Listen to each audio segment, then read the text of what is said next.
I'll go. When you stay, I'll stay. When you move, I'll move. I will follow.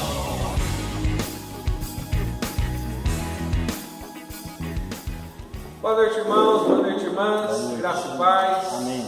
Vamos iniciar mais uma aula de Fundamentos Nazarenos. Estamos caminhando aí para o fim deste módulo, para o fim desse curso. Nós teremos mais uma aula, nós estamos na 5ª aula hoje. Nós vamos falar hoje de uma forma mais profunda sobre a nossa teologia armínio-wesleyana. A gente vai falar um pouco mais hoje, de forma mais aprofundada, sobre aquilo que nós cremos, aquilo que nós sustentamos como teologia e como artigos de fé da igreja. Amém? Amém. Vamos orar? Pai santo e bendito, te agradecemos pela oportunidade que o Senhor nos dá hoje de estarmos juntos como igreja, para nos debruçarmos sobre questões que são tão importantes, ó Deus, questões que são tão necessárias para a vida da igreja, para o sucesso da igreja, para a saúde da igreja. E eu estou me referindo à nossa teologia, eu estou me referindo sobre a maneira e a forma pela qual nós nos comportamos como grupo, como corpo, como igreja.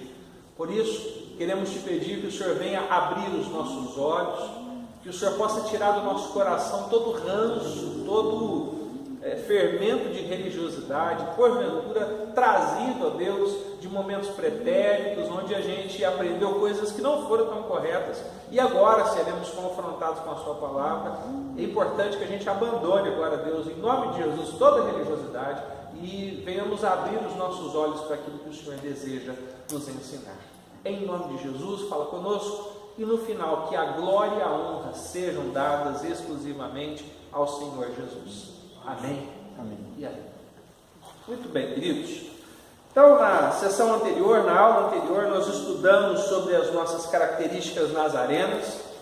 Nessa aula nós voltaremos, como eu já falei, a falar sobre o assunto da teologia wesleyana, para a gente ter um enfoque mais forte nas ideias que distinguem a nossa teologia wesleyana de santidade e em outros campos teológicos.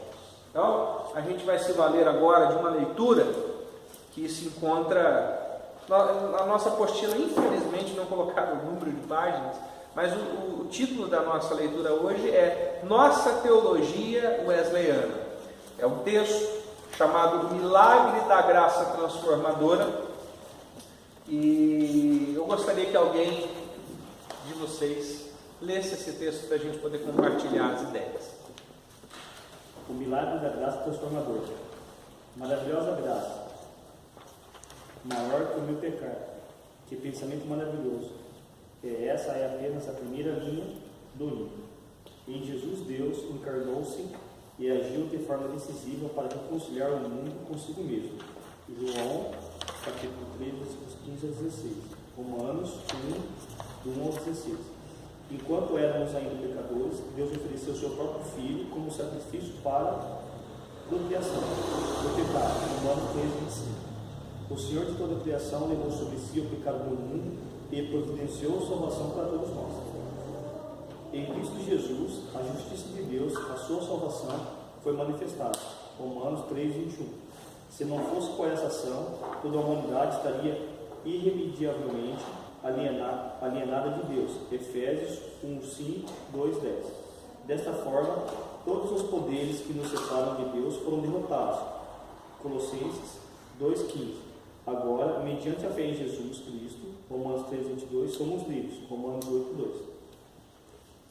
O Novo Testamento constitui um hino contínuo de louvor ao Deus que derrama suas riquezas sobre nós. Efésios 1, 6 ao 10. Em Cristo toda a plenitude de Deus habitou corporalmente e aqueles que recebem a Cristo terão plenitude nele. Colossenses 2, 8 a 15. Depois de examinar os benefícios da graça de Deus, Paulo exclamou: ó profundidade da riqueza, da sabedoria e do conhecimento de Deus. Romanos 11, 33. Alguma dessas riquezas pode ser identificadas: o perdão dos pecados, o Espírito habitando em nós, a formação à imagem de Cristo, a vida eterna, a paz com Deus, a santificação, a comunhão da igreja e a esperança da volta do Senhor. Quando Jesus falava, o que muitas pessoas ouviram eram de fato boas notícias, ou seja, que Deus reconciliava livremente os pecadores consigo mesmo. Mesmo um odiado cobrador de impostos ou uma mulher apanhada em adultério, ao ouvir do amor de Deus, pode arrepender-se, serem perdoados e receberão a vida eterna. Deus dá-se livremente para aqueles que reconhecem a sua própria incapacidade de fazer qualquer coisa que possa merecer seu favor. Lucas 15. Muito antes de nós tornarmos conscientes disso, o Espírito Santo está trabalhando, tentando nos atrair para a salvação. O salmista diz que não há lugar onde a voz de Deus não é ouvida. Salmos 19:3. Paulo nos diz que a cada momento toda a criação depende de Cristo para a sua existência. Colossenses 1:15-17. João declara que Cristo ilumina todos. João 1:9. Em caminhos igualados, apenas a criatividade e fidelidade de Deus, o Espírito Santo trabalha nas histórias individuais e sociais, abrindo o caminho para o Evangelho. Ele vai antes do anúncio escrito do Evangelho e prepara as pessoas para ouvir e, esperançosamente, receber as boas novas. Em retrospecto, todos os cidadãos cristãos podem traçar o caminho pelo qual o Espírito os trouxe à redenção cristã. Referimos-nos a esta dimensão preparatória da graça de Deus, como graça preveniente, ou graça que precede a ação humana.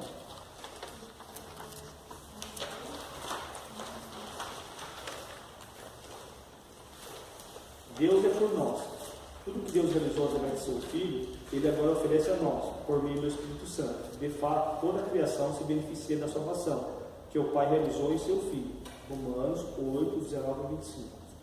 Justificação é o nome que damos ao ato gracioso pelo qual Deus efetivamente perdoa e reconcilia os pecadores consigo mesmo. Justificação, ser restaurado ao favor de Deus e pela graça por meio da fé somente. A justificação é apenas uma dimensão da obra salvadora de Deus. O segundo benefício é que o Espírito de Deus reside efetivamente no pecador arrependido para estabelecer a vida de Deus. Ele ou ela nasce de novo, regenerado pelo Espírito de Deus. O Novo Testamento chama essa nova percepção da vida espiritual de uma nova criação. O novo nascimento, o nascimento de cima, a vida eterna, a entrada no reino de Deus, andando em novidade de vida e vida no Espírito. Seja qual for a linguagem, através do milagre da graça divina, o Espírito Santo passa a residir no cristão e efetua uma transformação. Onde antes havia morte, agora há vida, paz com Deus. Onde antes havia guerra, esperança. Onde antes havia desespero. O Novo Testamento anuncia: portanto, se alguém está em Cristo, é nova criação. As coisas antigas já passaram, eis que surgiram coisas novas. Tudo isso provém de Deus. 2 Coríntios 5:17-18a. O Novo Testamento fala dos cristãos começando em Cristo e de Cristo começando neles. Por um lado, os cristãos estão agora reconciliados com Deus, porque pela fé eles estão em Cristo. Romanos 8:1. Naquele que reconcilia com o Pai os pecadores arrependidos. Entretanto, o Novo Testamento também fala de Cristo em nós como a esperança da glória. Colossenses 1:27. Através do Espírito Santo, o Cristo ressuscitado concede a sua vida, Ele próprio, a seu povo. Ele habitua e cultiva neles o fruto do Espírito. Gálatas 5:22-23. Mas muitos perguntam, realisticamente, que tipo de vida espiritual posso esperar como cristão? Será que a força de velhos hábitos pecaminosos continuará a estabelecer o padrão da minha vida? Ou será que o Espírito de Deus dentro de mim agora oferecerá uma vida melhor? O Novo Testamento responde: aquele que está em vocês é maior que aquele que está no mundo. 1 João 4:4. O mesmo poder que ressuscitou Jesus dos mortos, fazendo-o vitorioso sobre a morte, o inferno, o pecado e a sepultura, agora opera em nós pelo Espírito Santo. Efésios 1:19. Antes, a antiga lei do pecado e da morte governava. mas agora, por meio de Cristo Jesus, a lei do Espírito de vida me libertou da lei do pecado e da morte. Romanos 8:2. A gloriosa norma para todos os cristãos é que eles sejam cheios do Espírito Santo, que não vivam segundo a carne, mas segundo o Espírito. Romanos 8:1-8. Você já experimentou pessoalmente o milagre da graça transformadora de Deus? Muito bem. Esse texto é fantástico, o milagre da graça transformadora. É um ensaio tirado de um livro da própria igreja, né, do Nazareno, e ele traz no seu bojo, no seu conteúdo, melhor dizendo, alguns elementos da nossa teologia. Então, pensando sobre graça que transforma, graça transformadora, o que a gente pode lembrar daquilo que a gente já falou anteriormente, pensando em graça transformadora? O que vem à mente de vocês daquilo que a gente já falou anteriormente? O que seria essa graça transformadora? Como que ela se caracterizaria ou se caracteriza nas nossas vidas? Que ação ou qual efeito ela já causou na sua vida? Alguém se lembra? Nós já falamos sobre um tipo de graça preveniente. Graça preveniente. Muito bem. Vocês se lembram que é graça preveniente? Se alguém se lembra, por favor, me diga. Deus convenceu do pecado. Isso.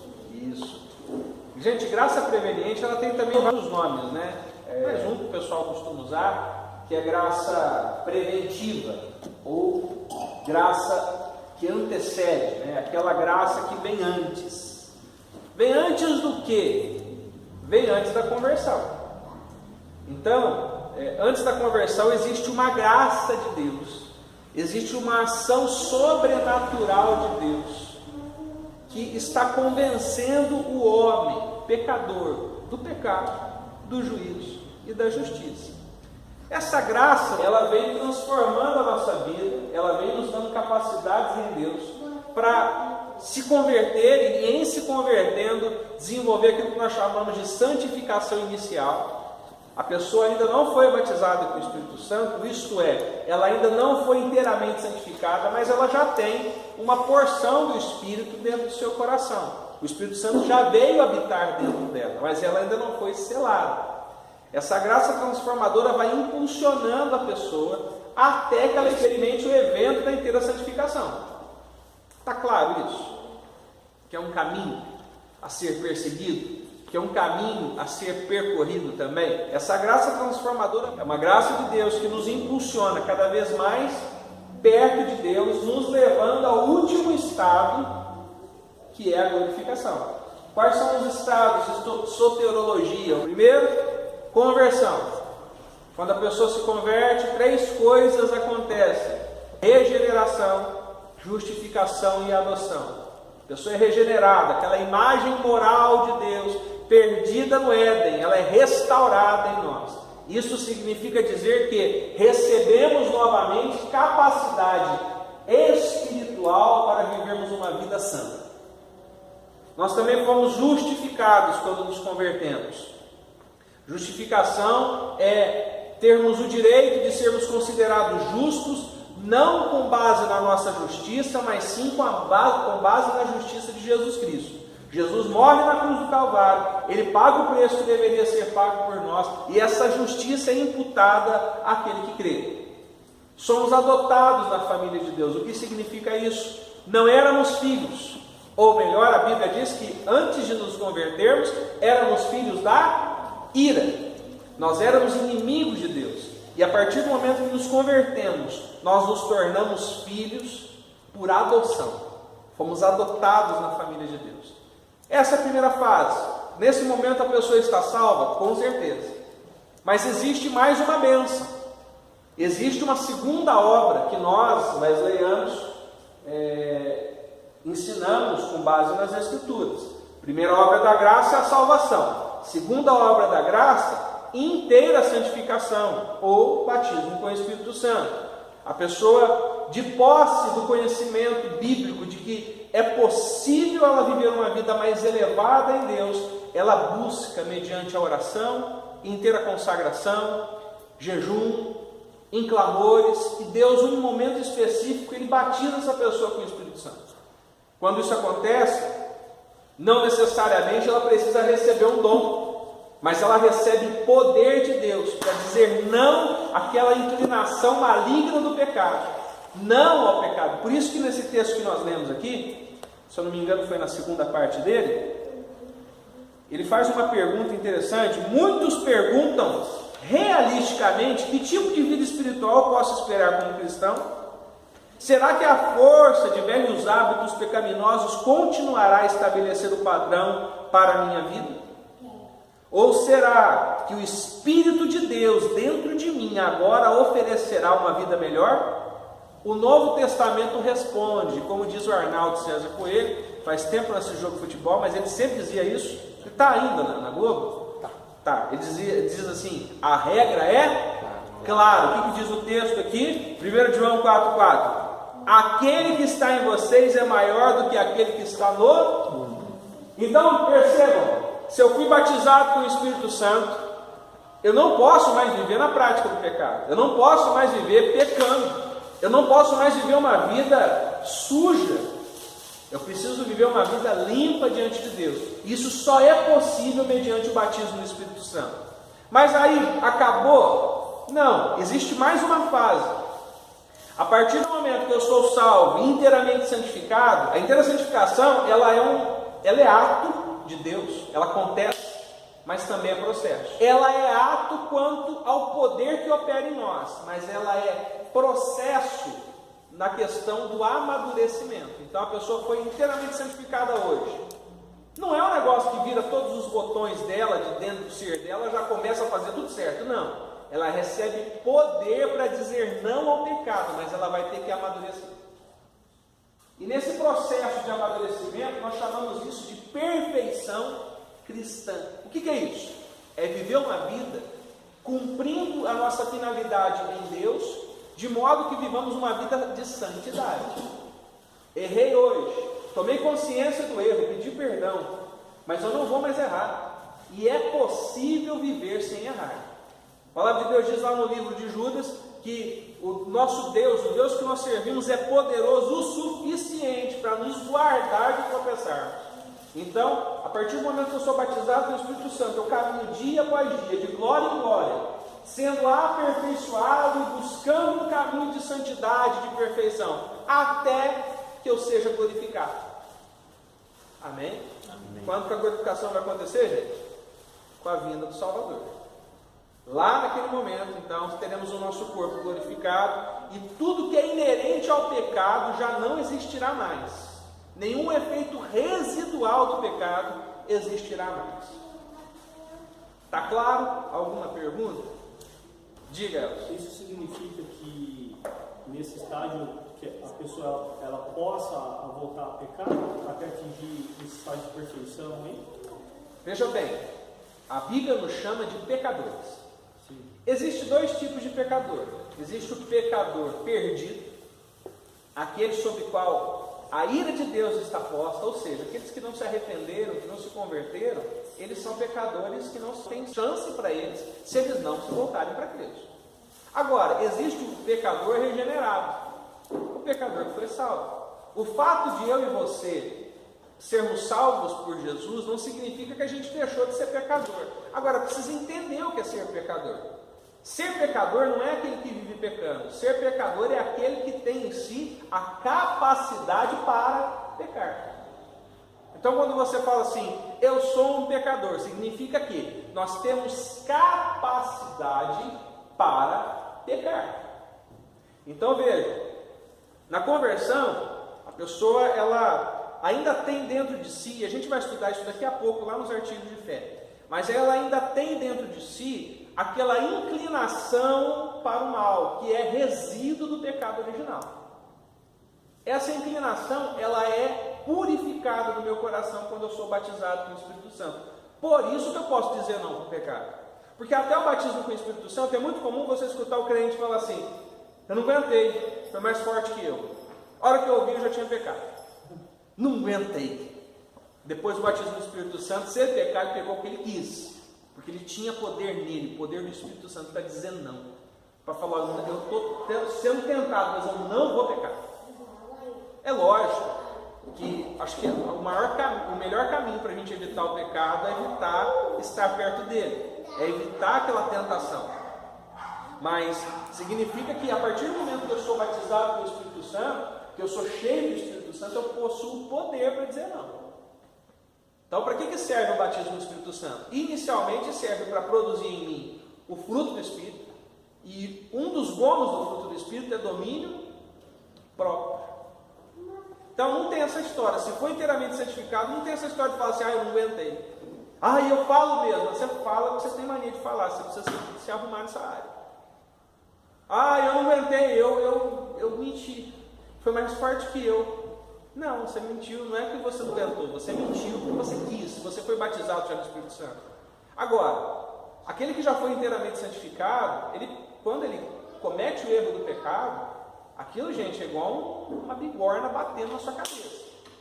Acende várias lâmpadas dentro da gente. Enquanto a gente não se arrepende, não confessa e não diz Deus me perdoa, aquilo não sai de dentro da gente.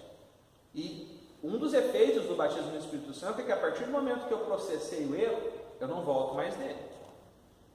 Então, respondendo a sua pergunta, ele não vive mais pecando, porque a Bíblia diz que aquele que vive na prática do pecado não é filho de Deus. Compreendeu? Deixa eu só terminar aqui então essa leitura. Os artigos de fé firmemente situam a Igreja do Nazareno no rol do cristianismo clássico. Isso não está na apostila de vocês, isso só está na minha orientação didática, tá? Eles também expressam nossas convicções como protestantes. O que expressa a nossa convicção como protestante? Os artigos de fé que nós veremos daqui a pouquinho. Veremos de perto os artigos que diferem a teologia wesleyana de outras teologias tradicionais. Os artigos que mais nos caracterizam como wesleyano é o artigo 5º, que fala do pecado original e o pecado pessoal. É o artigo 7º, que fala da graça preveniente, ou, como eu já falei, graça preventiva. E o artigo 10º, que fala da santidade cristã e inteira santificação. Nossos artigos de fé. Vamos conversar um pouco sobre... Bom, primeiro você precisa saber que artigo de fé é o resumo daquilo que a gente crê. Então, se alguém um dia falar para você assim, eu gostaria muito de conhecer a Igreja do Nazareno, você pode dizer para ela, você pode ir a um culto e você pode ler os nossos artigos de fé. Ele vai vir ao culto e vai ver como que é a nossa liturgia, o estilo da mensagem, o que pregamos, e ele vai conhecer através dos 16 artigos de fé da igreja o que nós cremos. Então, por aqui, por exemplo, já dá para você saber o estilo de liderança, o estilo de visão para a salvação que nós temos, o que nós cremos a nível de soteriologia, o que a gente crê com relação ao pecado original, ao pecado pessoal, o que nós cremos acerca da inteira santificação. Então está tudo aqui, gente. O que nós cremos sobre o juízo vindouro, cura divina. Então está tudo aqui nos 16 artigos de fé. Se a gente conseguir entendê-los, a gente vai conseguir ter uma boa visão da Igreja do Nazareno. Amém? Amém. Quem pode ler? Primeiro artigo, Deus Trino. Pode ler, Divana. Deus Trino. Cremos num só Deus infinito, eternamente existente, soberano, criador, sustentador do universo, que somente Ele é Deus, santo em sua natureza, atributos e propósitos. Deus, o Deus que é amor, santo e luz, é trino, no seu ser elevado como Pai, Filho e Espírito Santo.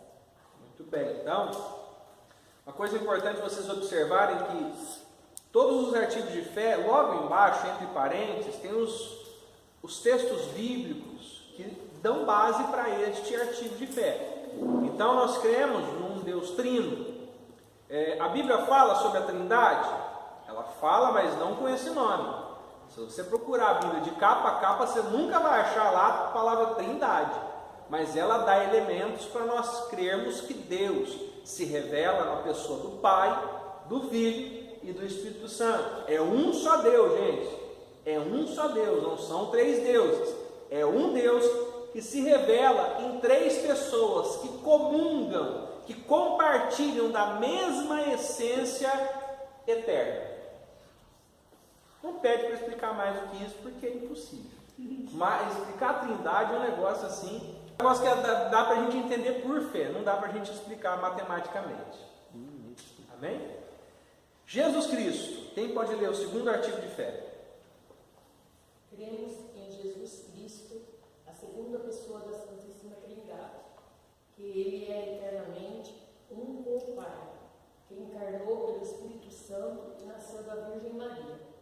E assim, duas naturezas perfeitas e completas, isto é, a divinidade e a humanidade, se uniram em uma pessoa, o verdadeiro Deus e verdadeiro homem, o Deus homem.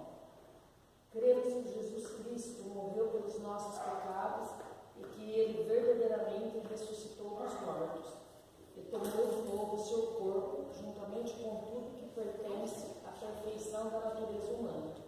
E com isso subiu ao céu, onde se ocupa em interceder por nós. Então, Jesus Cristo, ele se revela como Filho de Deus, ele é 100% Deus e 100% homem. Notem, ele não era homem, ele ainda é 100% homem. Quando ele encarna pelo milagre do Espírito Santo na vida da jovem Maria, e ele é concebido no seu ventre, sem haver conjunção carnal, por isso que ele não traz sobre si o pecado original ou as consequências dele.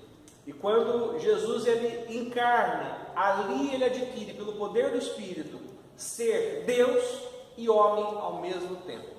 Verdadeiro Deus e verdadeiro homem. Por isso que Jesus, ele passou por tudo que ele passou aqui para me mostrar e te mostrar que é possível viver uma vida para glorificar o nome do Senhor. Amém? Muito bem. Vamos caminhar. O Espírito Santo, 3. O Espírito Santo. Cremos no Espírito Santo, a terceira pessoa da Santíssima Trindade, que Ele está sempre presente e operando eficientemente dentro da Igreja e com ela vencendo o mundo do pecado, regenerando a Deus acima inclusive e tudo, santificando os crentes e guiando em toda a verdade, tal como está em Jesus. Muito bem. Então o Espírito Santo, ele não é uma força, viu gente? O Espírito Santo é uma energia. Não, ele é uma pessoa. É uma pessoa a ponto de ele se entristecer. A Bíblia diz assim, não entristeçais o Espírito Santo. Ele é uma pessoa. E ele tem essa função de atuar na igreja e com a igreja e também convencer o mundo do pecado, do juízo e da justiça. Amém? Alguma dúvida com relação a isso? Tranquilo? Quarto, as Sagradas Escrituras, ou as Escrituras Sagradas. Cremos na inspiração plena das Escrituras Sagradas, pelas quais entendemos os 66 livros do Antigo e Novo Testamentos, dados por inspiração divina, revelando sem erros a vontade de Deus a nosso respeito em tudo que é necessário à nossa salvação, de maneira que o que não se encontra nelas não pode ser imposto como artigo de fé. Muito bem, então, precisamos entender o seguinte: a Bíblia é nossa regra de fé e prática. Nós colocamos ela em um grau elevado, em um grau de proeminência na igreja. Então, aquilo que não está na Bíblia, a gente não pode afirmar. Mas pastor, eu tive uma experiência transcendental, uma experiência espiritual, e foi algo assim incrível, eu tive um negócio, eu fui para o céu, eu fui para o inferno. Não foi. Dormiu, comeu muito, dormiu, teve um pesadelo. Você pode ter visto alguma coisa, Deus pode ter te dado uma visão, uma revelação de algo, mas perceba, algumas situações não podem se sustentar. Pastor, mas tem livros escritos, tem testemunhos fantásticos, é verdade, mas isso não está na Bíblia. E se não está na Bíblia, eu não sustento. Eu só sustento o que está na Bíblia. Sob pena, gente, de nós construirmos uma teologia apenas da experiência humana, sem olhar para as Escrituras. Vocês lembram da forma como nós compomos a nossa teologia? Nós nos apoiamos em um grande pilar chamado Escrituras Sagradas. Tem um outro pilar chamado, quem se lembra? Razão. Tem um outro pilar chamado, e aí, gente? Tradição. E um outro pilar chamado experiência humana. Mas a maior fonte de teologia é a Bíblia. Se a razão afronta as Escrituras, a razão está errada. Se a experiência afronta as Escrituras, a experiência está errada. Se a tradição cristã, que é aquela informação passada de geração a geração, de pai para filho, ela afronta as Escrituras, então eu não devo sustentar. Simples assim. Pastor, mas isso a gente não pode cometer o grande pecado, que é o pecado contra o Espírito? Desse jeito, não. Uma coisa que Deus nunca exigiu de nós é que a gente não pensasse. Deus nos criou seres pensantes. Pastor, mas o fulano afirma que é. Vamos olhar na Bíblia, se a Bíblia tem respaldo? Se tem respaldo, glória a Deus. Se não tem respaldo, gente, vamos parar por ali. Pode ter sido uma experiência diferente, pode ter sido até uma seta que Satanás tentou colocar no coração de alguém para disseminar uma heresia no meio da igreja. A gente tem que tomar cuidado. E nós mesmos podemos, em um certo sentido, dar margem para isso. Por isso que nós cremos que a inspiração das Escrituras pelo Espírito, ela é plena, ela é total. O que está aqui na Bíblia é exatamente o que Deus quis dizer para a gente. Um tempo atrás, eu tive uma discussão com outro ministro, uma discussão no bom sentido, não foi uma briga, foi uma discussão teológica, e ele, acerca do judaísmo dentro da igreja cristã, né? Hoje nós temos uma série, uma linha de pastores que estão enveredando por esse caminho. É o pastor usa o talit, usa o kipá, traz aquelas festas judaicas todas para dentro da igreja cristã, e gente, nós somos cristãos, nós não somos judeus, nós somos judaicos cristãos, mas nós não temos que observar os ritos do judaísmo.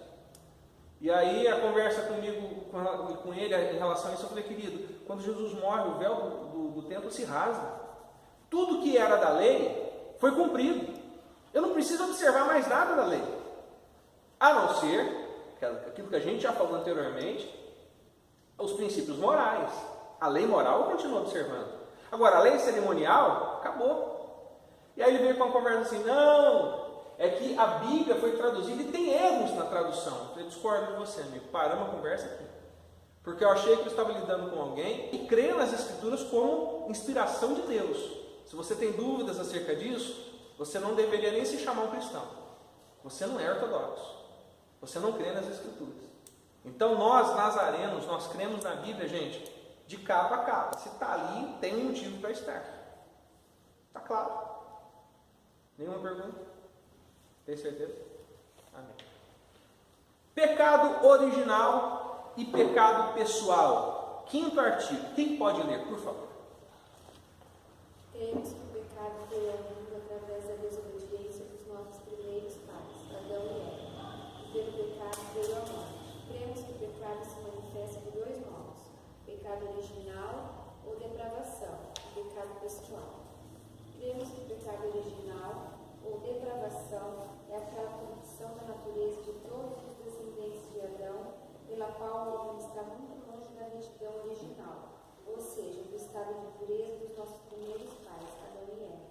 Quando foram criados, é contrário a Deus, não tem vida espiritual e é inclinado para o mal, e isto continuamente.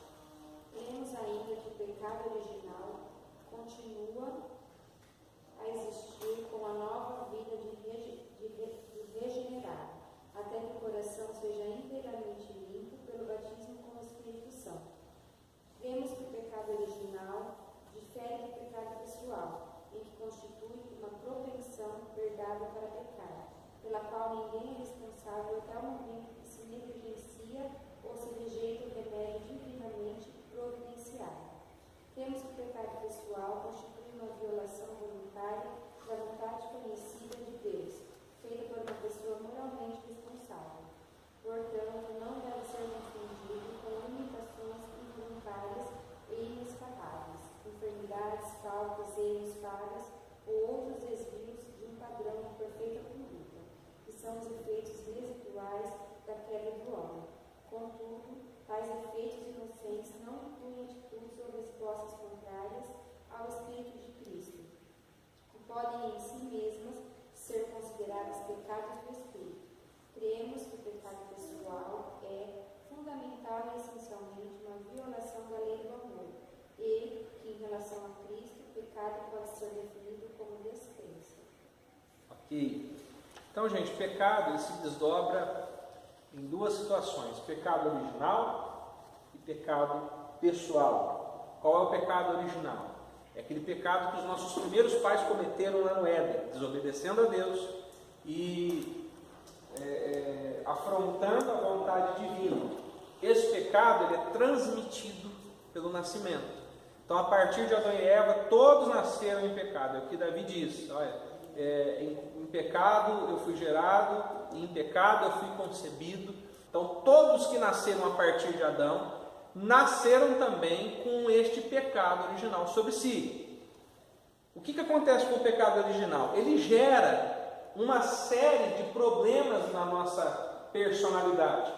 Ou seja, ele nos afasta tanto de Deus, que ele nos coloca numa condição, numa posição de pecar com muita facilidade. Então, esse pecado original, ele obscurece a mente do homem a ponto de colocá-lo tão longe de Deus que ele é totalmente incapaz de voltar para Deus. E por causa disso, o pecado original, estando no coração do homem, ele dá origem ao pecado pessoal. Pecado pessoal são aqueles pecados que nós praticamos. Desse, sim, nós temos culpa, como nós lemos, está claro? Tem alguma dúvida? Então, o pecado original é aquele pecado lá do Éden. Pecado pessoal são os pecados que nós cometemos. Vamos falar um pouquinho sobre a expiação. Sexto artigo de fé. Quem pode ler, por gentileza?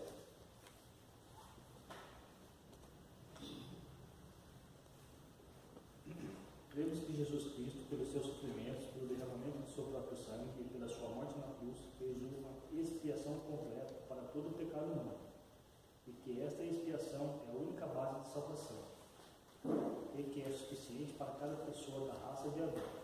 A expiação é gratuitamente eficaz para a salvação daqueles que não são capazes de assumir responsabilidade moral e para as crianças na idade da inocência, mas somente é eficaz para a salvação daqueles que chegam à idade da responsabilidade, quando se arrependem e creem. Muito bem. Então, nós estamos verificando as nossas bases teológicas e já foi dito, já nos foi informado que nós fazemos parte de um grupo chamado Armínio Wesleyano.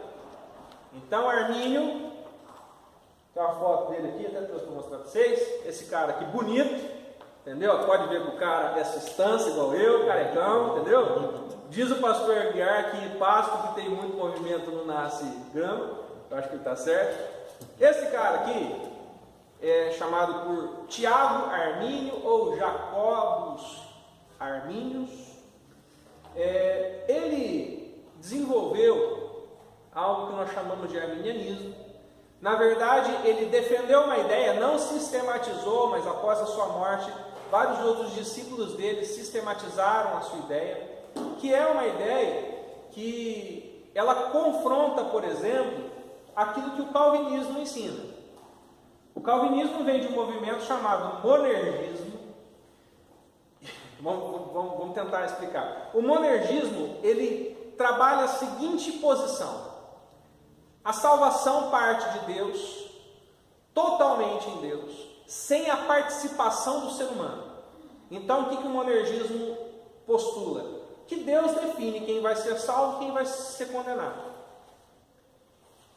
Tiago Armínio parte de um outro pressuposto, ele vem de um outro grupo chamado sinergismo, que vem da palavra sinergia ou cooperação. Ele ensina que na salvação humana, de fato, o homem não pode se aproximar de Deus, mas Deus, mediante a graça do sacrifício de Cristo na cruz, ele ilumina a mente humana para ele dizer sim ou não, e então o homem tem uma coparticipação na sua salvação, não por mérito, mas totalmente por fé. O arminianismo ele postula que o ser humano ele é dotado em Deus, através de uma graça sobrenatural, de um poder para dizer sim ou não.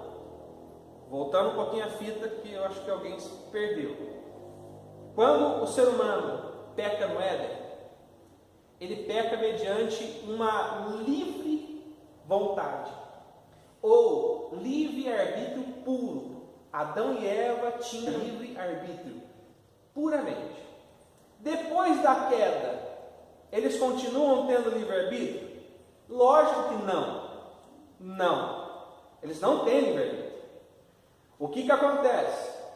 Deus, através do sacrifício de Jesus, traz sobre a mente humana a iluminação da graça preveniente que convence o homem do pecado, do juízo e da justiça, e dá capacidade sobrenatural para esse homem dizer sim ou não.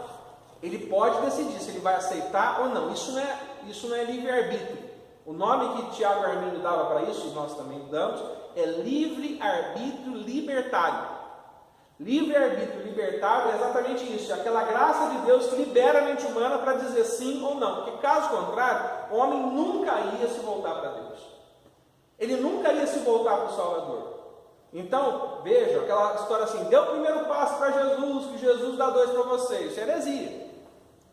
É Deus quem dá o primeiro passo sempre. Por que muitos aprenderam assim? Não, nós temos o livre-arbítrio sim, é verdade. Porque há uma confusão grande com relação ao arminianismo clássico. Nós, gente, a Igreja Nazarena é conhecida mundialmente por ser uma das poucas que preservaram a doutrina clássica do arminianismo. A maioria das igrejas que eram de tradição arminiana, elas se envolveram com um negócio chamado pelagianismo. Umas são pelagianas, outras são semi-pelagianas, que é uma interpretação diferenciada do livre-arbítrio e uma interpretação totalmente deturpada do pecado original. Para os pelagianos, por exemplo, o pecado original não existia. E porque o pecado original não tinha poder sobre o homem, ele tinha livre-arbítrio, mesmo após o pecado original. Então, quando nós afirmamos que somos arminianos, significa que nós cremos na graça preveniente, que nos capacita, que nos dá o livre-arbítrio libertário. Não o livre-arbítrio como Adão e Eva tinham no passado. Eu sei que isso pode confundir um pouco alguns ou pode chocar outros. Diga, Fer. Uma pergunta, pastor. Até mesmo a própria Bíblia, algumas passagens, ela dá a condição. Exemplo, se creres, será salvo. Se não creres, será condenado. Ela dá uma condição ao homem, sim ou não. Sim. Que seria esse livre-arbítrio libertário. Exatamente. É importante falar sobre a expiação. Gente, aqui eu vou gastar um pouco mais de tempo, porque é onde a coisa pode virar uma heresia na cabeça de todos nós. O que nós ensinamos, tá? A expiação para nós, ela é diferente da visão calvinista. O calvinismo ensina que a expiação, ela é limitada. Limitada a quem? Aqueles que serão salvos. Então, para eles dizem que Jesus morreu na cruz não por todos. Ele morreu na cruz somente por aqueles que serão salvos. O que nós ensinamos? Mediante aquilo que as Escrituras têm nos mostrado. Que Jesus morreu pelo mundo. Ele morreu por todos. Mundo é mundo, gente. Não é uma parte do mundo, é todo mundo.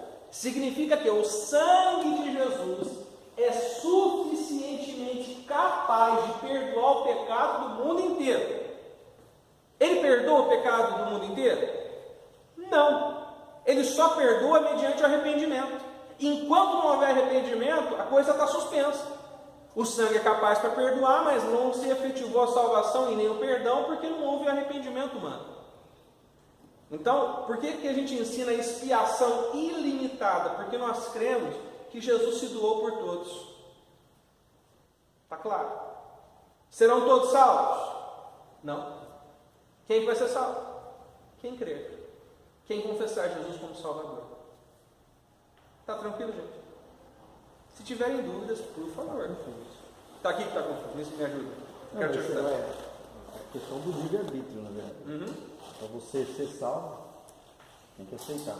Então, para você aceitar, o que faz com que você aceite? Não é o seu livre-arbítrio? Você decidir isso? Sim, mas o que faz você decidir isso? A iluminação do Espírito Santo sobre a tua mente. Ele te dá condições de dizer sim ou não, mas ele não diz por você. A chave está aí. Ele não decide por mim. Ele só me coloca de novo dentro do jogo. O pecado, através da artimanha de Satanás, tirou a gente do jogo. A gente ficou obscurecido. A graça de Jesus veio sobre nós e colocou de novo a gente em condição de dizer, olha, eu quero ou eu não quero. Tem gente que não vai querer nunca. A graça, ela é resistível, diferentemente do calvinismo, que diz que aqueles que serão salvos, para eles a graça é irresistível, eles não aguentam, eles vão se converter. Às vezes o Espírito Santo ele te abre os olhos. Isso, a mente é iluminada. Tá, estou vendo o pecado e a salvação. Aí você toma a decisão, mas é só através dessa graça preveniente. Quando que a graça preveniente é operada? É importante isso. Vocês já perceberam que eu dou muita ênfase à pregação da palavra? Já perceberam isso? Nós temos, às vezes, pregamos 1 hora no culto. Porque a graça preveniente ela é ativada mediante a pregação da palavra. O que diz Romanos 10, 17? Quem conhece o texto? Que a fé vem pelo ouvir, e ouvir a palavra de Deus mediante a pregação. Então a graça de Deus é preveniente, é exatamente isso, Milton. Ela abre o nosso entendimento, ela clareia. Quantos que nós conhecemos que vieram para o culto, ouviram uma mensagem, mas que não se arrependeram, que falaram, olha, eu quero continuar no pecado, eu quero continuar fazendo essas coisas erradas, eu quero. Porque, gente, a pregação da palavra ela tem um poder incrível, que é de nos situar mediante uma decisão. Ela me coloca na condição de tomar decisões. Por exemplo, aonde que Satanás entra na nossa vida? Nas brechas que nós damos por falta de decisões. Então, você vem para o culto, você escuta uma palavra, e vocês estão, graças a Deus, vocês acostumaram com esse tipo de mensagem. Vocês não vão vir para cá e vão ficar ouvindo autoajuda. Vocês não vão ficar ouvindo isso. Porque, não, mas não sou eu. Qualquer nazareno vai pregar isso. Vai ensinar sobre santidade, vai falar sobre a gente trabalhar para Deus, vai falar sobre a gente produzir para o reino, vai falar sobre a gente ter uma vida mais elevada, e vai falar sobre a gente melhorar diante de Deus. Muitas vezes eu me lembro quantas vezes eu saí do culto arrebentado, falando, Deus, eu vim para esse culto hoje, estou saindo daqui arrebentado. Como eu apanhei nesse culto, Deus? Mas depois, no meio da semana, em oração, falando com o Pai, olha, você precisa arrumar nessa área.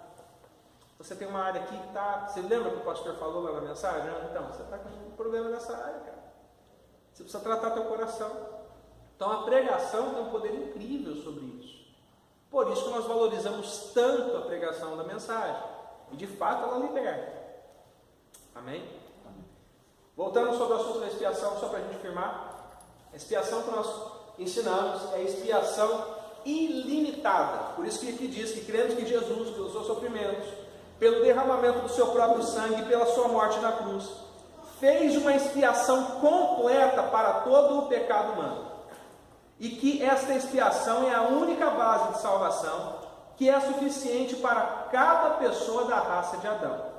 A expiação é gratuitamente eficaz para a salvação daqueles que são capazes de assumir responsabilidade moral e para as crianças na idade da inocência, mas somente é eficaz para a salvação daqueles que chegam à idade da responsabilidade, quando se arrependem e creem. Só pontuar aqui, então criança, na idade da inocência, não é anjo, tá gente? É anjinho, isso não existe. Na idade da inocência eles não cometem pecado, muito embora o pecado original esteja sobre eles. É fácil a gente ver as crianças manifestarem o pecado original. Eu sempre conto esse exemplo. Eu tenho a minha sobrinha mais velha, ela já tem 3 filhos, né? Estou atrasado. E 2 das meninas dela, esses tempos atrás estava frio, estavam na casa da minha mãe, estava com a coberta em cima delas, ela assistindo TV, e a mais velha começou a chorar. E aí, né, minha sobrinha foi lá, o que aconteceu, Raquel? Ela chorando, e olhou para a Luísa com aquela cara de anjo. O que está acontecendo, gente? E a menina chorando, a minha sobrinha pegou e levantou do lado, levantou a coberta. A pequenininha com aquela cara de anjo estava assim na outra. Pecado original, gente. A gente vê isso nas crianças. Não significa que ele é mau, não significa que ele é ruim. Mas você vê indícios do resquício do pecado. Agora, se essas crianças morrem na idade da inocência, elas vão ser salvas. Aqueles que não são moralmente responsáveis também serão, os doentes mentais. Eu não posso dizer que eles vão para o inferno. No arminianismo, o que nós ensinamos sobre a salvação? Deus, Ele elegeu de forma corporativa o seu povo. Quem que Ele elegeu? O povo de Deus. E Ele predestinou que eles fossem feitos à imagem de seu Filho. Então, quem está predestinado? Quem ia aceitar? Deus é presciente, Ele sabe quem ia aceitar. Agora, Deus não escolheu por ninguém. Deus, Ele não disse, você vai para o céu, você vai para o inferno. Se eu crer dessa forma, se eu pensar dessa forma, se eu pensar dessa maneira, penso eu, né?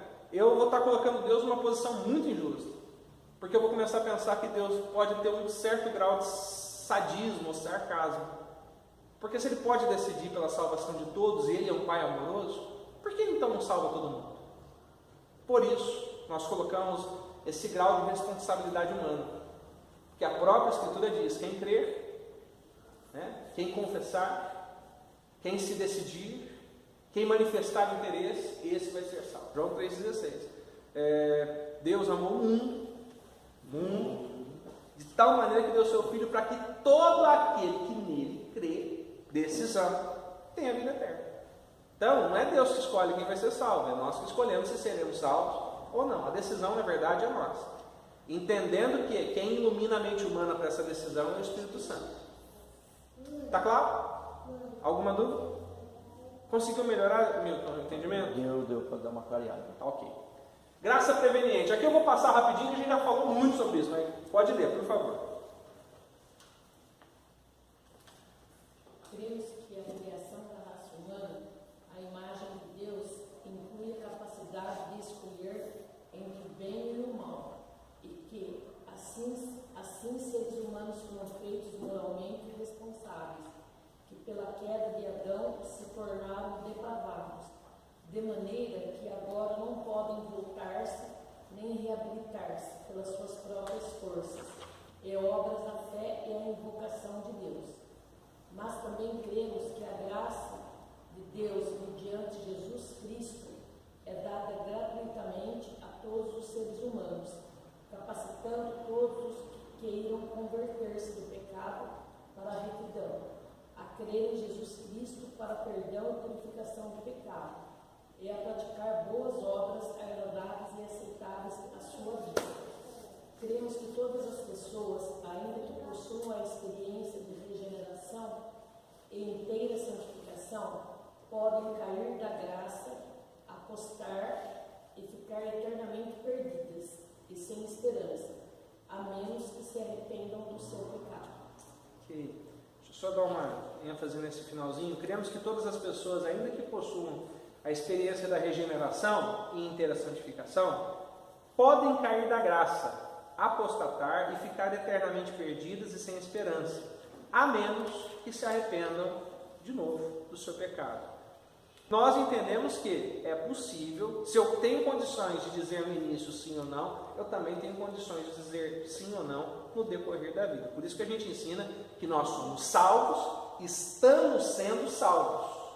Somos salvos hoje e amanhã eu preciso acordar salvo de novo. Significa que eu preciso crer em Jesus Cristo para a salvação, tomar posse dos benefícios da cruz, da expiação, mas eu caminho dia após dia em santidade de vida, sem a qual ninguém verá o Senhor. Não é a salvação por obras, mas é um desdobramento natural daquele que foi salvo. Tranquilo? Alguma dúvida, gente?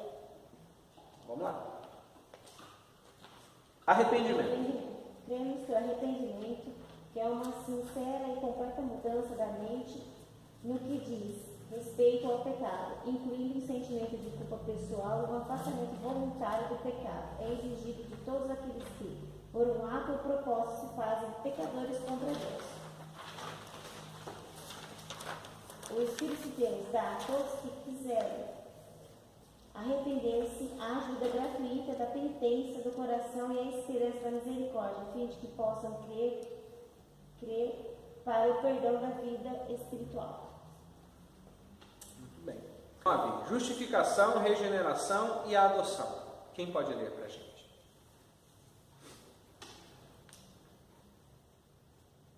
Cremos que a justificação é aquele ato gratuito e judicial de Deus, pelo qual ele concede pleno perdão de toda culpa, a libertação completa da pena pelos pecados cometidos e a aceitação como justo a todos aqueles que creem em Jesus Cristo e o recebem como Senhor e Salvador.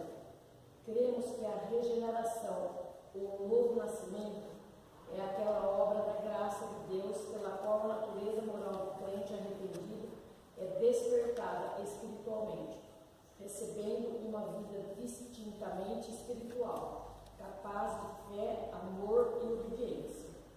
Cremos que a adoção é aquele ato gratuito de Deus pelo qual o crente justificado e regenerado se constitui um filho ou uma filha de Deus.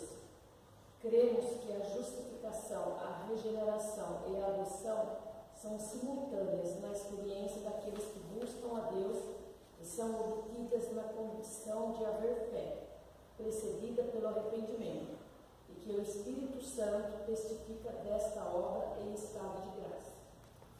Muito bem.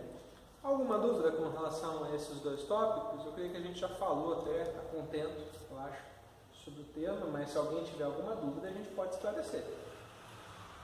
Ninguém tem dúvidas? Vamos caminhar. 10º, santidade cristã e inteira santificação. Quem poderia ler, por gentileza? Cremos que a santificação é a obra de Deus, que transforma os crentes na semelhança de Cristo. Ela é efetuada pela graça de Deus através do Espírito Santo na santificação inicial. Inteira santificação na obra contínua de aperfeiçoamento feita pelo Espírito Santo e culminando na glorificação.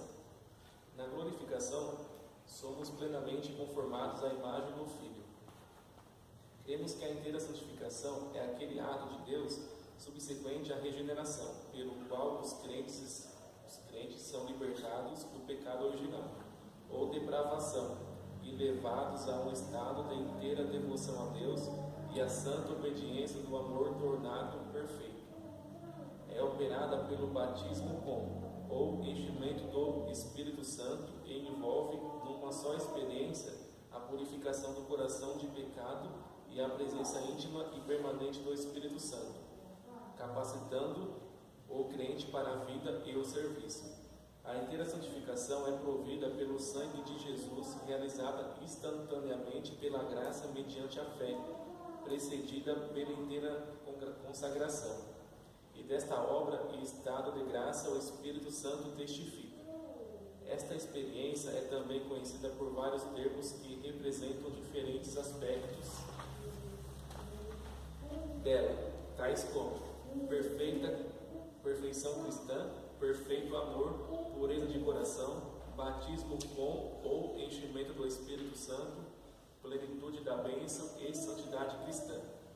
Cremos que há uma distinção bem definida entre um coração puro e um caráter maduro.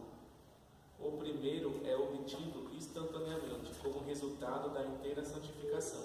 O último resulta de crescimento na graça. Cremos que a graça da inteira santificação inclui o impulso divino para crescer na graça como um discípulo à semelhança de Cristo.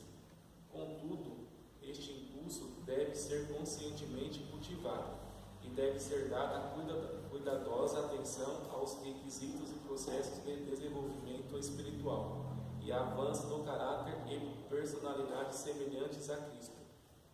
Sem tal esforço intencional, o testemunho da pessoa crente pode ser enfraquecido e a própria graça comprometida e mesmo perdida. Participando nos meios da graça, nomeadamente a comunhão, as disciplinas e os sacramentos da igreja, os crentes crescem na graça e no pleno amor a Deus e ao próximo. Muito bem. Então, santidade cristã e inteira santificação, elas fazem parte da nossa realidade, do nosso contexto armínio-wesleyano, mais wesleyano. Foi John Wesley quem desenvolveu toda essa sistemática com base nas Escrituras, para nós a evidência de um coração purificado, de um coração santificado, é que ele demonstra isso mediante uma vida de santidade. Não necessariamente através de um dom, Então, a inteira santificação, ela, como já foi dito exaustivamente, ela nos leva a uma vida de inteira devoção a Deus, de uma entrega maior. Amém? Aqui diz algo interessante, que a graça da inteira santificação inclui o impulso divino para crescer na graça como um discípulo à semelhança de Cristo. Contudo, esse impulso deve ser conscientemente cultivado, né? Ele deve ser dada cuidadosa atenção aos requisitos e processos de desenvolvimento espiritual e avanço no caráter e personalidade semelhantes a Cristo. Sem tal esforço intencional, o testemunho da pessoa crente pode ser enfraquecido e a própria graça comprometida e mesmo perdida. Então, uma vez inteiramente santificado, a pessoa precisa alimentar isso. Ela precisa alimentar uma vida, foi o que eu preguei domingo. Alimentar-se de uma vida que vai conduzi-la por um caminho de santidade. Agora a pessoa foi inteiramente santificada, glória a Deus, uhul, poder. Mas não vem no culto, não vem orar, não vem para a escola bíblica, não vem para o fundamento nazareno, não se alimenta, não está junto com o povo, não tem essa coisa gostosa de estar junto. O que acontece? Vai esfriando e morre. Por isso, queridos, que a gente insiste tanto para vocês estarem juntos. Por isso que a gente fala sempre, e quando a gente fala não é pegação no pé, é que a gente ama vocês, e a gente entende que o desenvolvimento da fé cristã só pode acontecer mediante o corpo de Cristo, caminhando juntos e andando como um corpo, como uma família. Amém? Vamos lá. A igreja. Queremos na igreja a comunidade que confessa Jesus Cristo como Senhor, o povo da aliança de Deus feito novo em Cristo, o corpo de Cristo, congregado pelo Espírito Santo por esta palavra.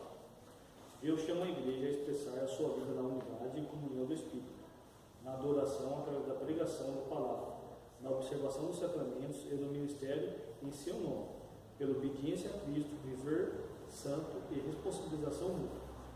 A missão da igreja no mundo é de participar no ministério de redenção e reconciliação de Cristo no poder do Espírito.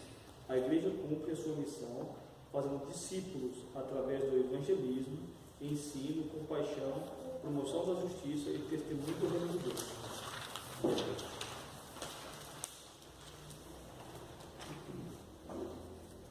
A igreja é uma realidade histórica que se organiza em moldes culturalmente condicionados, existe tanto como um corpo universal quanto congregação local.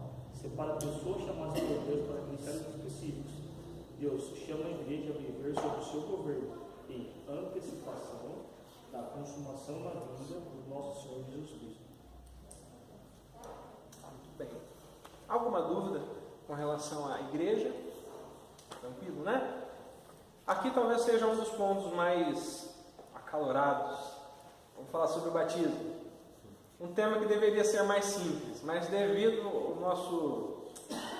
Me entendo, tá? Eu também bati cabeça com algumas coisas que eu vou falar com vocês hoje aqui, porque vim de um contexto católico e me disseram que eu precisava batizar de novo pelo motivo errado. Me falaram assim, você precisa batizar de novo, você não decidiu, você batizou criança. E na verdade isso não está correto. Eu precisava batizar de novo, não porque eu me batizei quando criança, mas porque eu fui batizado numa fé errada, numa fé que é maculada pela idolatria, por uma fé que não expressa a verdade cristã, não necessariamente porque eu era criança. Eu vou explicar isso, creio, a contento hoje à noite para vocês. Eu vou fazer questão de ler aqui o 12º artigo de fé, que é o batismo. Cremos que o batismo cristão, ordenado pelo nosso Senhor, é um sacramento que significa a aceitação dos benefícios da expiação de Jesus Cristo para ser administrado aos crentes e constitui uma declaração da sua fé nele como seu Salvador e do seu pleno propósito de andar obedientemente em santidade e retidão. Sendo o batismo símbolo da nova aliança, as crianças poderão ser batizadas quando os pais ou tutores o pedirem, os quais ficarão na obrigação de lhes assegurar o necessário ensino cristão.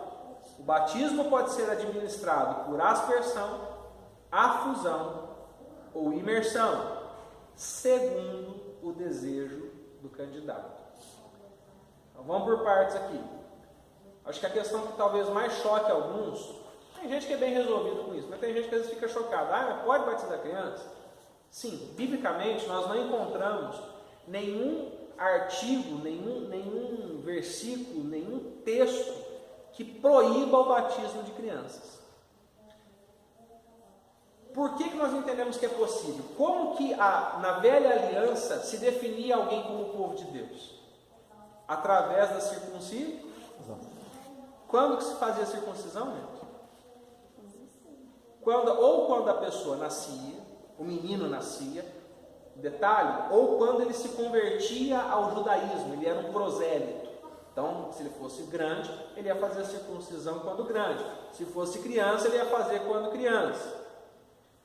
Detalhe, ele desde criança caminhava no ensino, na admoestação da lei. Então, o pai, desde que a criança nascia, ele deitava na cama com a mãe e a criança e falava da lei, contava dos 10 mandamentos, contava da saída do Egito e falava. Isso era uma cultura deles. Todo dia o pai pregava para o filho. Quando esse filho tinha uma idade maior, geralmente os judeus comemoram isso aos 15 anos. É uma idade marcante para o judeu. Aquele filho, ele reafirma toda aquela crença novamente.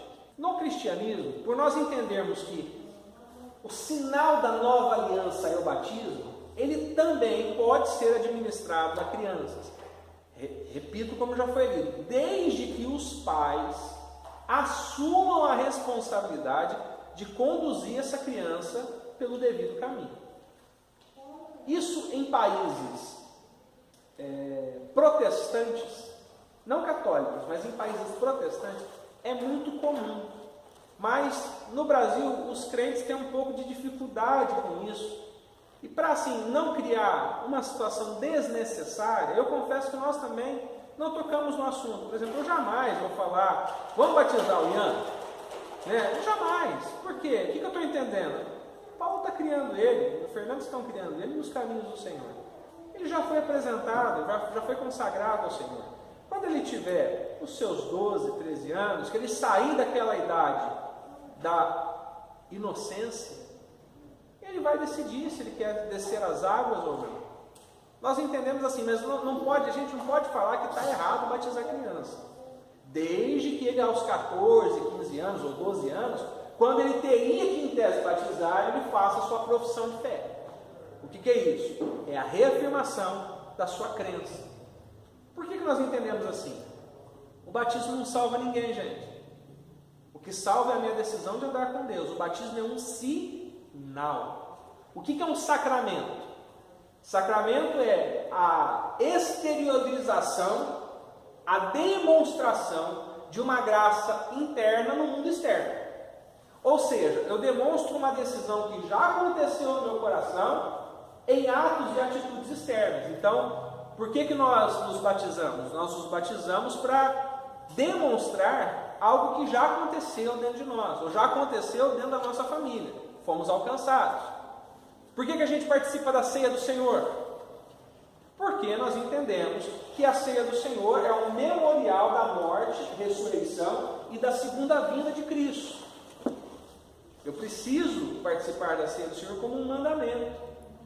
Agora, eu evidencio uma graça que já aconteceu. Eu não vou ser salvo porque eu participo da ceia. Eu vou ser salvo porque eu creio em Jesus, eu confesso Ele como meu Senhor e Salvador e eu me comporto como alguém salvo. Com relação a essa situação, alguma dúvida? Se tiverem, a gente pode conversar. Eu confesso que, particularmente, essa questão do batismo de infantes foi algo que demorei um certo tempo para entender. Hoje eu compreendo perfeitamente. Pastor, faria batismo de crianças na igreja? Não faria. Isso daria mais dor de cabeça do que solução. Então, tem coisas que a gente tem que ser sábio. A Bíblia não manda batizar criança, mas ela também não diz que não pode. Quer um exemplo? Se você ler a Bíblia, fica mais calmo. Tem uns corações aqui perturbados, eu estou sentindo isso. Vamos ler. Atos 16, versículo 27.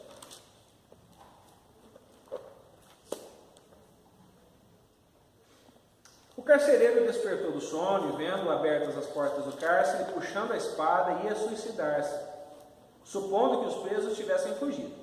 Mas Paulo bradou em alta voz: Não te faças nenhum mal, que todos estamos aqui. Então o carcereiro, tendo pedido uma luz, entrou precipitadamente e, trêmulo, prostrou-se diante de Paulo e Silas. Depois, trazendo-os para fora, disse: Senhores, que devo fazer para que seja salvo? Responderam-lhe: crê no Senhor Jesus, e serás salvo tu e a tua casa. E lhe pregaram a palavra de Deus. Notem isso. E a todos os de sua casa. Naquela mesma hora da noite, cuidando deles, lavou-lhes os vergões dos açoites. A seguir, foi ele batizado e todos os... Para pensar. Quantas pessoas que você conhece aí, que em toda casa, na maioria delas, tem uma criança? Na maioria das nossas famílias, sempre em alguma casa tem uma criança. Quando diz que todos os seus, presume-se que haviam crianças lá também. Quando a Bíblia diz todos, é todos. Então, não há preceito bíblico para não batizar crianças. Não há um preceito claro que diga, tem que batizar, não. Então, ninguém batiza, por exemplo, na igreja católica batiza criança, porque diz que senão ela é pagã, né? Ela vai para o inferno, ela vai para o limbus infantus, que é um limbo de criança, né? Então, por que eles batizam a criança? Porque eles entendem que se a criança não for batizada, ela vai para o inferno. Agora, o que nós entendemos? Acabamos de falar sobre isso. Se uma criança batizada ou não, apresentada ou não, ela morrer, para onde que ela vai, gente? Por quê? Ela é moralmente irresponsável. Não tem responsabilidade moral sobre ela. Está claro isso? Diga. Isso daí se pressupõe que é com 10 ou 11 anos. Eu conheço crianças de 9 anos que têm uma visão da vida, Sim. cara. Então não dá para dizer uma data, Que já não é mais inocente. Né? Não, ele já sabe o que é certo. Hoje, que é errado. não dá para a gente dizer uma data, uma idade, mas a gente, por exemplo, o pai, o tutor, ele já sabe mais ou menos quando tem. Sabe quando é ou não. E aí a função do pai, do tutor, do tio, né?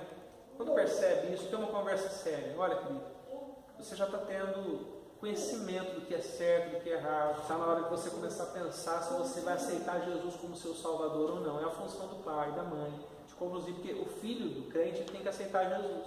A Gia era filha de obreiro, que depois virou pastor. Ela teve que um dia lá na frente aceitar Jesus como qualquer outra pessoa. Filho de crente não é crente. Amém? Então, acho que a questão agora que a gente precisa definir, ou tocar, que é um assunto que sempre dá uma discussãozinha ou outra, é a quantidade de água no batismo. Né? Uns dizem não, os batistas dizem não, tem que ser mergulhar o cidadão da cabeça à ponta do pé. Porque senão vai que fica o braço para fora, o braço não é convertido. Isso é conversa, gente. Você converte, gente, eu vou dar um tapa na tua cara porque o meu braço ficou para fora e não é convertido. Você converte de gente que não se arrependeu nunca. Você converte de gente que quer ficar na igreja e ficar no mundo. É gente que não teve uma experiência salvífica. Salvífica, ou palavra difícil. Então, como que funciona isso na igreja de Nazaré? E tantas outras igrejas históricas. Gente, o candidato escolhe. Eu, como não sou bobo, não sou nada, eu não fico falando isso pro povo, não, porque vai que eu gosto de batizar na água, eu gosto de mergulhar, eu gosto de tacar o povo dentro da piscina, eu gosto disso, eu gosto. Mas não vou dizer que isso tem que ser assim. E pastor, é válido esse batismo? Lógico que é. Porque eu ia já perguntar já hoje isso daí, né? Deixa eu ver. É válido pelo seguinte, minha irmã. A salvação não está no batismo. Está na decisão do meu coração de seguir Jesus. Agora, se tem muita água, pouca água, se é em pó, se não é. Tem gente que já veio perguntar para mim, pastor, eu queria batizar de novo. Eu tento demover a pessoa daquela ideia de porque o batismo não valeu. Lógico que valeu. A gente batiza de novo quando? Quando a fé era ruim. Quando a fé não valia.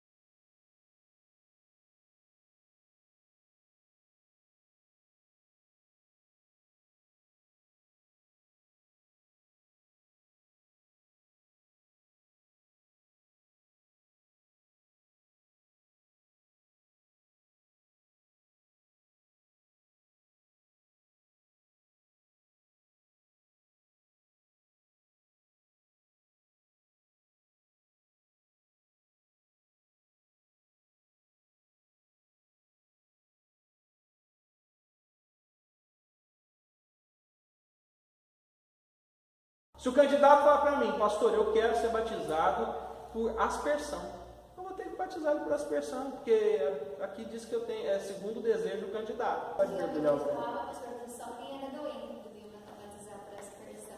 Quem estivesse no leito da cama, assim. Não, Não, antigamente era ensinado na igreja. mas tá errado. Eu lembro que desde quando eu era criança eu já falava isso, que tem que ensinar. Não, É não uma tem- forma de explicar, né? Me explica biblicamente que tem que ser dentro da água. É que na verdade, É do João o Batista? pastor vai ter uma ideia como a sua, se fosse por imersão, eu falo isso daí. entendeu? Exatamente. A ideia é exatamente por causa do João Batista. Mas nós temos na prática apostólica e na tradição relatos de que nem todos foram batizados por imersão. Muitos foram batizados por aspersão.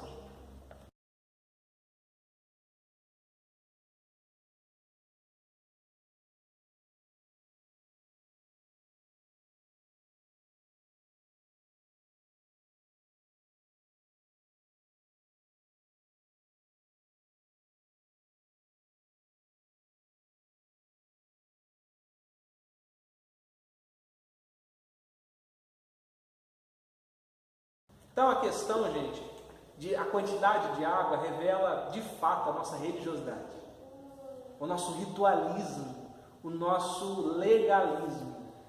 Gente, o que é mais importante? O cara ter um coração voltado para Deus e decidido andar com Deus, qual a quantidade de água que ele foi batizado?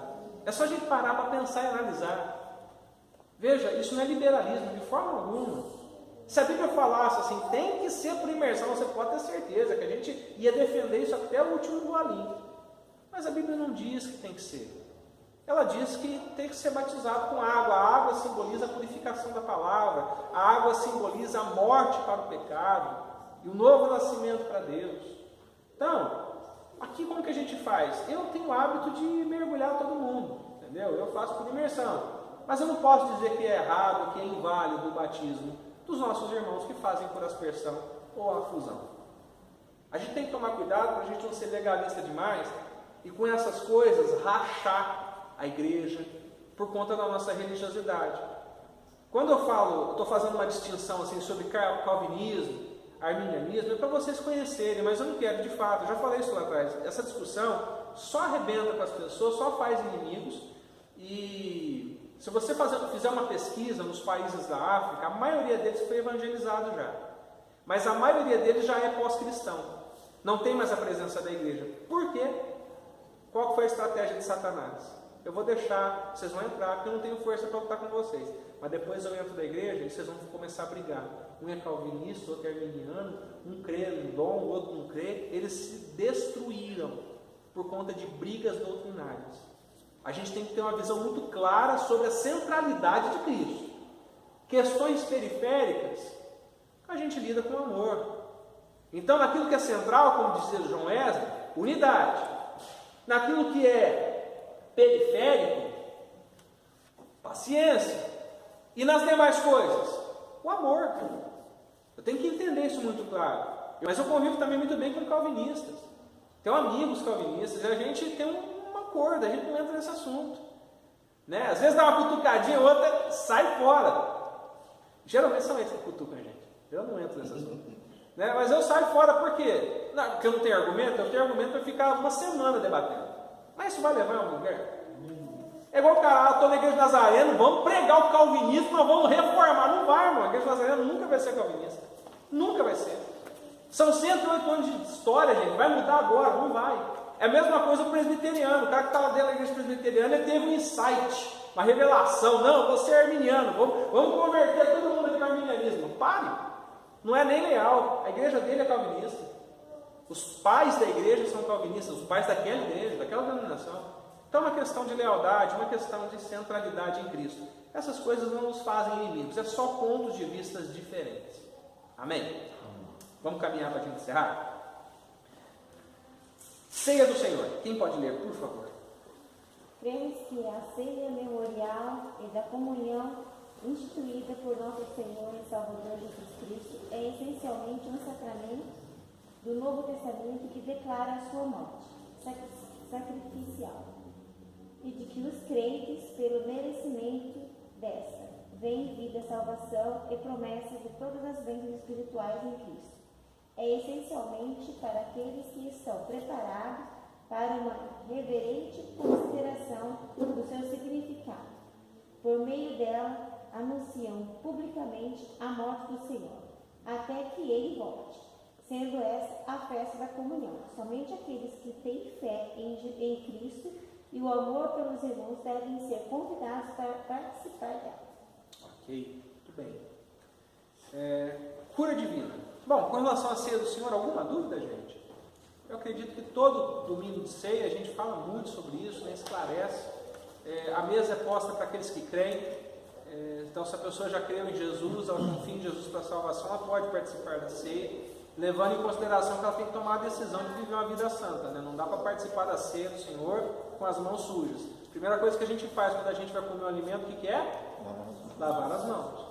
Não dá para participar da mesa do Senhor com as mãos sujas pelo pecado. Significa que não dá para viver uma vida com Deus se eu não decidir abandonar o pecado e fazer como o Tiago diz: purificai as mãos, pecadores. Lavar as mãos, né, de uma forma espiritualmente falando. Amém?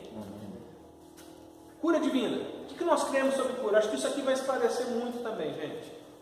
Quem pode ler? Cremos na doutrina bíblica de cura divina e exortamos o nosso povo a oferecer a oração da fé para a cura dos doentes. Cremos também que Deus cura através dos meios da ciência médica. Bem, então, como que nós lidamos com a cura divina? Nós cremos no poder sobrenatural de Deus, nós cremos nos milagres, oramos por isso e temos visto Deus fazer milagres, mas Deus também cura pelo remédio. Deus também cura pela medicina. Deus também cura pelo avanço da ciência. Quando nós tomamos uma dipirona, a gente está com dor de cabeça, toma uma dipirona e a gente é curado da dor de cabeça, o que a gente deveria dizer? Glória a Deus, o remédio fez efeito, o Senhor usou os médicos, bendita seja a dipirona, né? Bendita seja a Neusaldina. Glória a Deus pela vida dos cientistas que criaram esses medicamentos. Por isso que nós não sustentamos aquela posição que crente não pode tomar remédio, crente precisa do remédio. Ah, pastor, mas e se for depressão? Se o cara tiver um problema mental, não pode tomar remédio? É lógico que pode, gente. Ah, pastor, mas e se ele tomar e o demônio esconde atrás? Gente, me diz na Bíblia onde está escrito. Desafio, provar para mim nas Escrituras que isso acontece. Ah, mas foi revelação. Para com isso. Eu creio nas Escrituras. O que está aqui, eu creio. O que não está, eu não creio. E eu entendi o seguinte, que qualquer pessoa pode desenvolver. Qualquer pessoa pode desenvolver depressão. Até o Ian achou o cúmulo, né? Que absurdo, né? Não poder tomar remédio. Onde você viu? Pelo amor de Deus, que gente. Isso, falar que o crente não pode tomar remédio para depressão é tão perigoso quanto a gente colocar a igreja de novo na idade medieval, na idade das trevas. Isso é misticismo puro.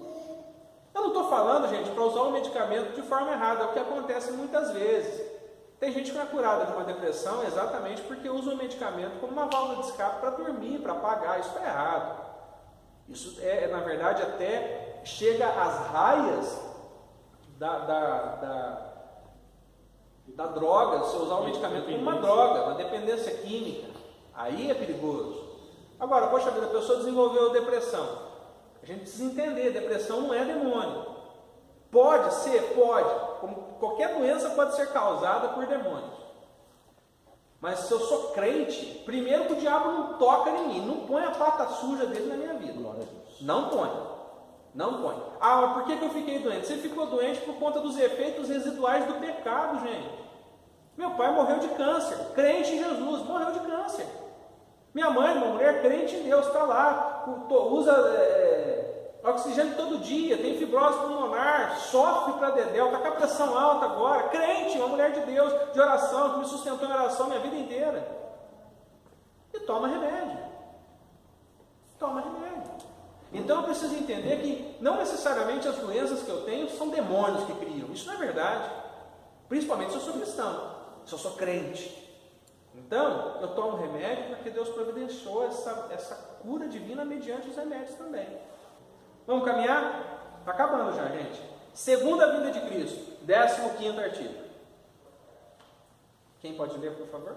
cremos que o Senhor Jesus Cristo voltará outra vez, que é nosso, os que estivermos vivos na sua vinda, não precederemos aqueles que morreram em Cristo Jesus, mas que, se permanecermos nele, seremos arrebatados com os santos ressuscitados, para encontrarmos o Senhor nos ares, de sorte que estaremos para sempre com o Senhor.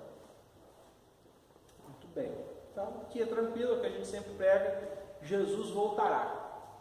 Vamos aguardar. Ressurreição, juízo e destino. 16º artigo e último. Eu vou ler para dar uma descansada em vocês. Cremos na ressurreição dos mortos, que tanto os corpos dos justos como dos injustos serão ressuscitados e unidos com seus espíritos. Os quais tiveram feito bem, sairão para a ressurreição da vida, e os que tiveram feito mal, para a ressurreição da condenação. Cremos no juízo vindouro, no qual cada pessoa terá de comparecer diante de Deus para ser julgada segundo as suas obras nesta vida. Cremos que uma vida gloriosa e eterna é assegurada a todos aqueles que creem em Jesus Cristo, nosso Senhor, para a salvação, e o seguem obedientemente, e que os que são impenitentes até o fim sofrerão eternamente no inferno. Deixa eu dar só uma clareada na questão do julgamento, que sempre causa confusão. Aqueles que estão em Cristo Jesus e que morreram em Cristo Jesus, ou que forem arrebatados do que estão em Cristo Jesus, eles não receberão julgamento para salvação ou para condenação, já estão salvos, já estamos seguros. Que julgamento é esse? É julgamento para o galardão, para a recompensa. Está claro isso? Por isso que aquele que está em Jesus, ele está seguro, se ele estiver vivendo em Deus. Agora, vamos pegar um caso aqui hipotético. O cara estava na igreja, viveu a vida inteira na igreja. Ele desenvolveu sua vida dentro da igreja, mas ele não era salvo, porque ele não tinha uma decisão resoluta dentro do seu coração para Jesus.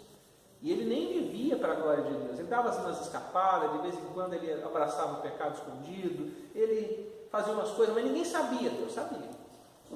Esse cara vai para qual time? Os não salvos. Aí esse sim recebe julgamento. E o julgamento só serve, na verdade, para conduzir ele para a perdição eterna.